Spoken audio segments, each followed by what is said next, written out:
راولپنڈی کا رخ کرتے ہیں۔ گورڈن کالج کے طلباء اور اساتذہ کا مری روڈ پر احتجاج۔ طلباء نے مری روڈ کو ایک طرف سے کھول دیا ہے، آدھے گھنٹے کا وقت ہے، اگر بات نہ مانی گئی تو پھر سے سڑک کو بند کر دیں گے۔ مظاہرین کی جانب سے یہ کہا جا رہا ہے مری روڈ کو ایک طرف سے اب بھی بند رکھا گیا ہے، مظاہرین کی جانب سے یہ بھی کہا جا رہا ہے۔ تو اسی پر بات کرنے کے لیے ہمارے ساتھ ہمارے رپورٹر ذیشان یوسفزئی موجود ہیں۔ ذیشان، بتائے گا یہ جو احتجاج کیا جا رہا ہے کیا مطالبات کیا ہیں اور اس وقت کیا صورتحال ہے؟ ذیشان بتائیے گا کہ اس وقت جو طلباء ہیں ان کی جانب سے کیا مطالبات کیے جا رہے ہیں؟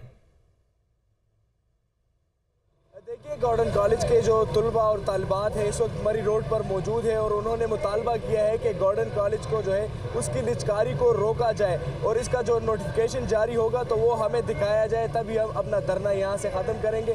ساتھ انہوں نے یہ بھی مطالبہ کیا ہے کہ جو ہائی کورٹ کے سنگل بینچ نے فیصلہ دیا ہے گورنمنٹ اس کے خلاف جو ہے اپیل دائر کرے۔ تیسرا انہوں نے یہ کہا ہے کہ جو سپریم کورٹ میں 2 ماہ سے کیس جاری ہے تو اس کی جلد از جلد سنوائی کی جائے اور جو گورڈن کالج کے جو نجکاری ہے اس کو روکا جائے۔ یہ طلباء کا احتجاج جاری ہے مری روڈ پر۔ اس سے پہلے مری روڈ کے دونوں اطراف کو بند کر دیا گیا تھا، لیکن پھر انتظامیہ سے مذاکرات کر کے ابھی ایک طرف کو بند کر دیا گیا ہے۔ تھوڑی دیر پہلے یہاں پر اے سی راولپنڈی بھی آئی تھی جس کے ساتھ بات چیت ہوئی اور طلباء نے ان کو یہ کہا کہ ہمارے جو مطالبات ہیں اس کو مانا جائے۔ اے سی صاحبہ نے ان کو بتایا کہ یہ جو معاملات ہیں یہ سڑکوں پر نہیں طے ہوتے، آپ 3-4 لوگ ہمارے آفس میں آئیں، یہاں پر میرے پاس اتنے اختیارات نہیں ہے اور نہ سیکٹری ایجوکیشن ہے کہ میں نوٹیفیکیشن جاری کروں، تاہم آپ آ جائیں اور یہ جو معاملات ہیں مل بیٹھ کے طے کرتے ہیں۔ طلباء نے یہ ان کے سامنے مطالبہ کیا کہ جب تک نوٹیفیکیشن جاری نہیں ہوگا تب تک ہم یہاں پر رہیں گے اور طلباء کا کہنا ہے کہ جب تک نوٹیفیکیشن جاری نہیں ہوگا وہ یہ اپنے مطالبات جاری رکھیں گے اور دھرنا جاری رکھیں گے۔ ذیشان، بہت شکریہ آپ کا۔